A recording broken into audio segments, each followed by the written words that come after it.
Mayong adlaw katawhan sa Dios sa Archdiocese sa Osamis. Pitsa 9 na usab karon, Pebrero 9, adlawng Lunes. Ikalima nga Domingo sumala sa kalendaryo ordinaryo sa Katoliko Romano nga simbahan. Karong adlaw ato nga i-greet ang mga nag-birthday karon. Labi na gyud kagahapon. Una sa tanan, akong belated birthday greetings ngadto ni Anne Marie Bastante nga ako nga pag-umangko apo dinha sa Cebu City. Nagpuyo sila sa Minglanilla, Cebu. Ako sab nga belated birthday greetings ngadto ni Vice Mayor Jojo Rua. Vice Mayor, the action man. Saludo ako sa iyo. Padayon sa imong pagka-matinabangon, padayon sa imong pagpang-alagad.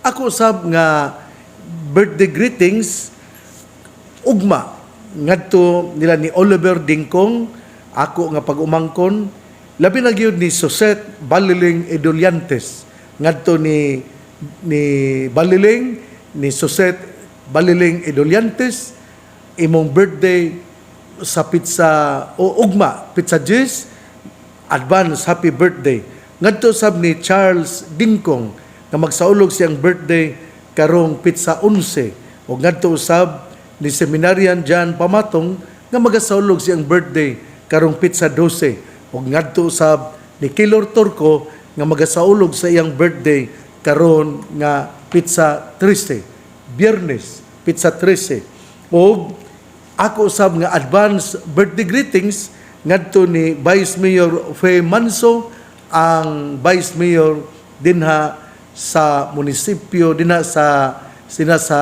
lungsod sa Bonifacio. O karong pizza 15 Domingo atong sa ulugon ang ika-56 nga pagkahimugso sa DXDD. Anibersaryo ika-56 nga pagkahimugso sa istasyon sa DXDD. Ug ang tema mao 56 ka tuig isip tingog sa pagtuo, panag-ambitay, partisipasyon, padayon sa misyon sa tuig sa yubileo.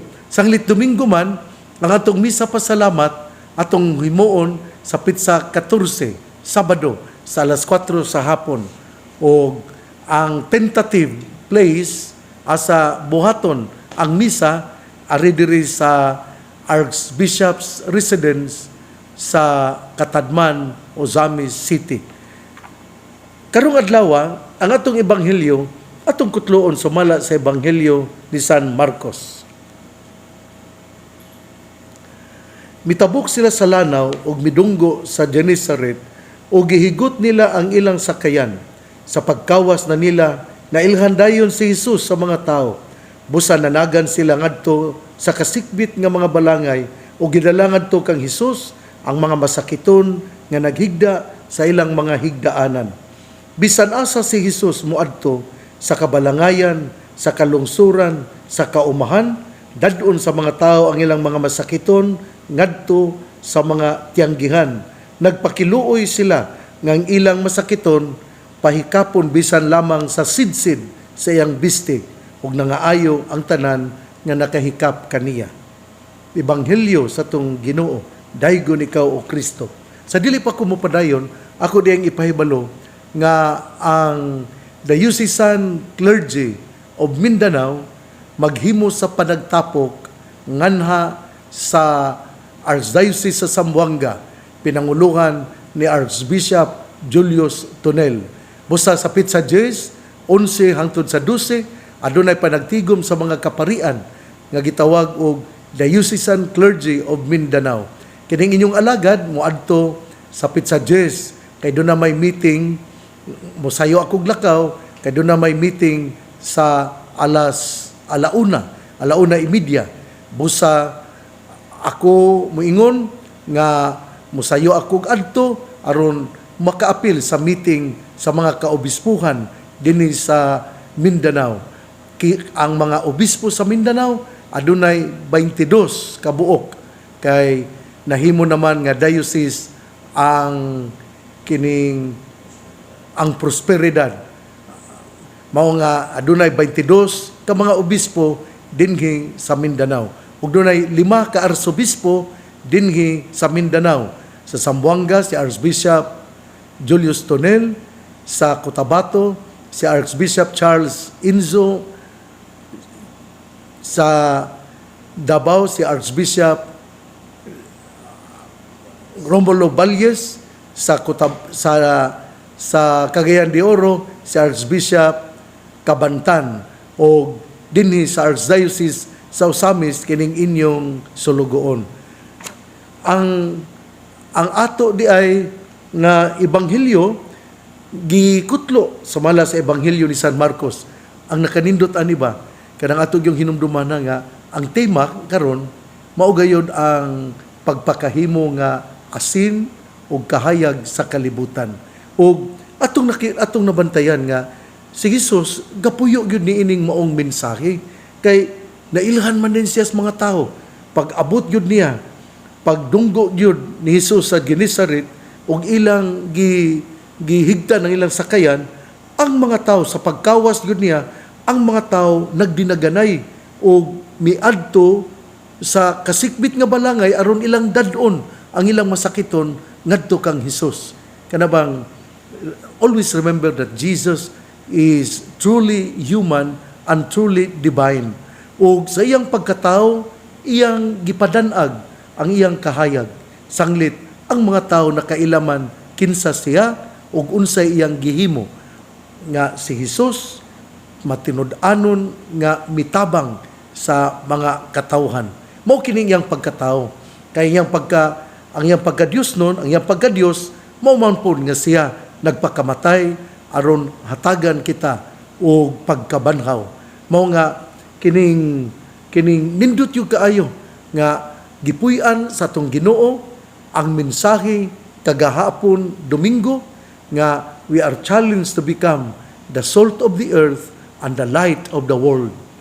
Mao nga ang ato gyud ning nahinumduman gyud ato gining ato gining ilango ibutang sa tong kasing-kasing nga si Jesus miadto sa kalungsuran ug siyang pag-adto sa kalungsuran sa kaumahan, bisan sa kaumahan ang mga tao mudala gayud aron lang muhikap sa sidsid sa iyang biste.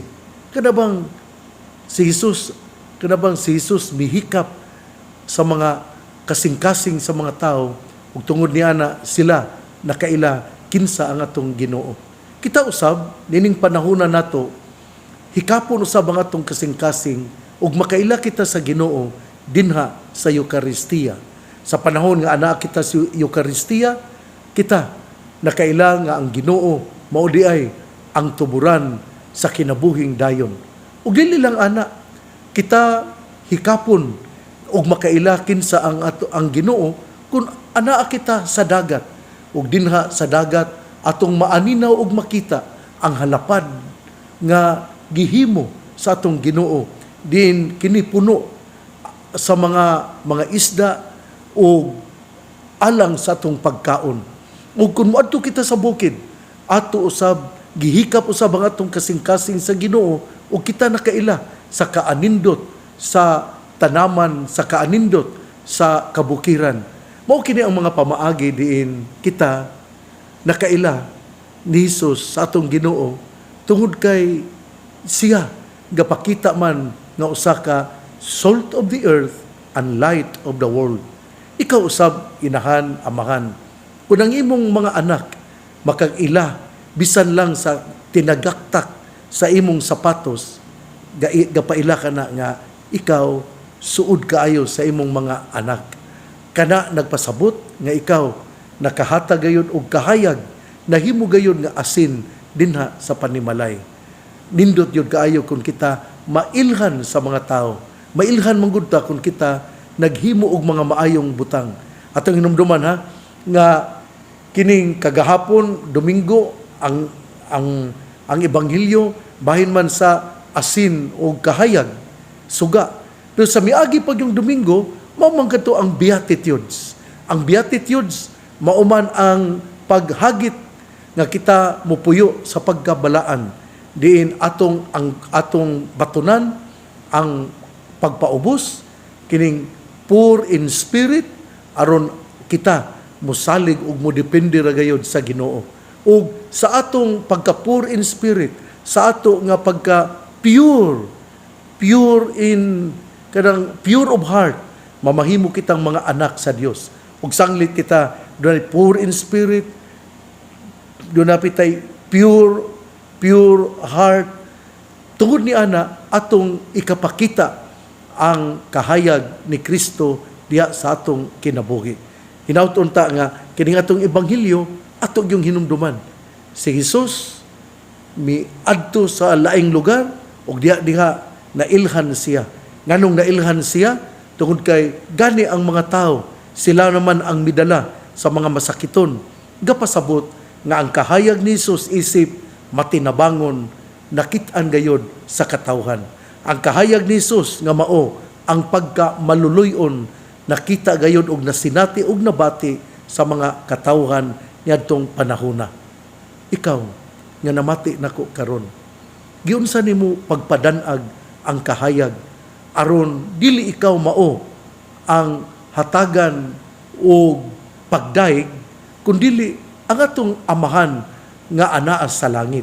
Importante man ni kaayo nga kita naghimo og mga maayong butang.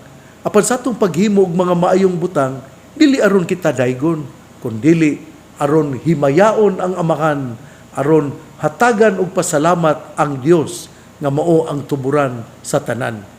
Buhata unsay maayo kay kini gapakita nga ikaw timaan gayod sa pagka-asin sa kalibutan ug kahayag sa ato nga kanasuran. Hinautunta nga ato kining mahinumduman ang atong ebanghelyo karon nga gahisgot gayod nga si Jesus na ilhan sa katawhan, si Jesus gidad-an sa mga masakiton, nga si Jesus giila nga bisan ang yang sidsid sa yang biste makaayo sa mga masakiton. Hinaut nga ikaw nga namati nako karon, hinaut nga ikaw nagtan-aw naglantaw, mahinumdom nga kitang tanan gidapit nga mamahimong asin sa katawhan, mamahimong kahayag sa kalibutan. Ako din pasalamat sa dili pa kumubiya, ako din pasalamat sa katawhan sa Don Victoriano, uban sa ilang Padre Cura, Father Brendan Kelly.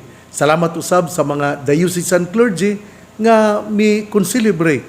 Sila si Father Cody Sarinas, si Father Loloy Balbuena nga taga didto sa Dunbic, si Father Hoben Lustre, si Father Emmanuel Manman Pudyutan, ang Dean sa Dineri dinha sa diin nahiapil ang lungsod sa Don Victoriano. O ingon man usab ngadto ni Father Ray Pernia, busa ngadto usab ni Father Hoben Lustre, busa ninyong tanan nga mi-concelebrate Father Sean Martin, usa duha ka pari nga Columbano. Salamat kaayo sa atong pagigduyog sa kapistahan sa Don Victoriano. O kagahapon pitsa utso mao di ay ang araw ng Don Vic, ang araw ng Don Victoriano. Busa ngadto ni Mayor Bertoldo Dodong Moralion. Congratulations sa mga katawhan sa Dunbic. Dili lang kita magsadya, kundi ato yung butangan ang atong kalipay sa Ginoo. Hinaot nga kamo nakasimba, labi na gayod sa misa sa Domingo, sa inyong pagsaulog sa inyo nga araw ng Don Victoriano. Usbon ko, ang mga kaparian sa tibuok Mindanao magtapok didto sa Zamboanga City ug adto sa KCC pagahimuon ang mao nga panagtapok ug ang tibuok nga mga kaparian sa Mindanao uban sa mga obispo moadto sa Zamboanga City sugod sa Pitsajes 11 o 12. Ang mayong balita nga mong pulong ni Jesus, ang ayang pamation, pamalandungan, o paningkamutan nga mapuy-an. Bulahan ang tao nga namati sa pulong sa Ginoo, sama sa kahoy nga gitanom, daplin sa usa ka sapa, kansang dahon dili gayon malaya.